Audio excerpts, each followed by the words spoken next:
Koby and his friend Yosef got up in the morning, and instead of going to school, they walked around the outside of our community, down a long, steep dirt road, and proceeded to do what they thought would be to spend the day exploring this beautiful canyon.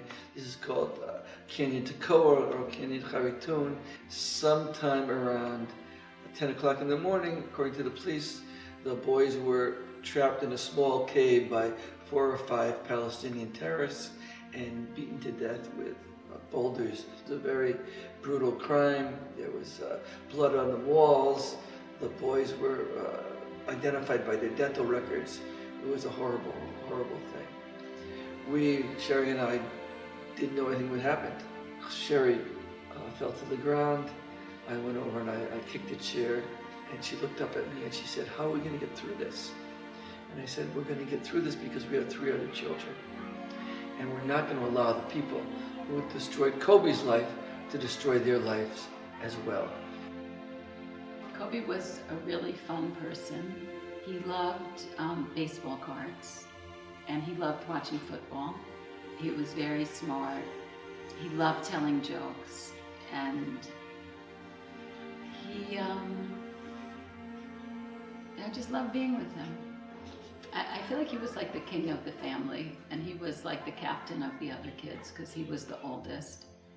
So he just had a lot of energy and a lot of love for everybody. And so, when he was murdered, it was like a big light went out from the family. After Koby was killed, it really felt like we wanted to keep his spirit alive. We really wanted to honor him. And we got the idea to do a camp for kids because there wasn't such a thing, didn't exist in Israel. And we wanted it to be something that would be a living, happy memorial for him and for Yosef. So a year after he was killed, we started Camp Koby. We realized that our children were not getting the kind of support they needed as young people who had lost their brother to terror. So we created Camp Koby for children who lost immediate family members to terror or tragedy.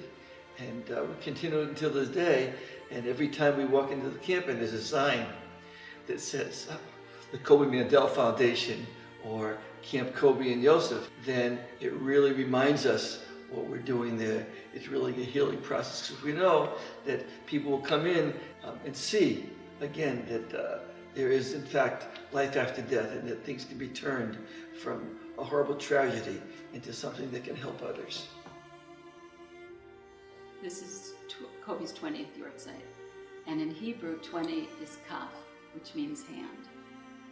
And I feel that after Koby's murder, people were so loving and giving to us in our community, in Israel, from all around the world, and that they gave us the ability to give.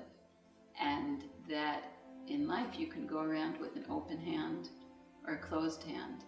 And I would love for Koby's legacy to be an open hand, a generous heart, and a generous spirit, and that people feel that they are more giving and more loving because of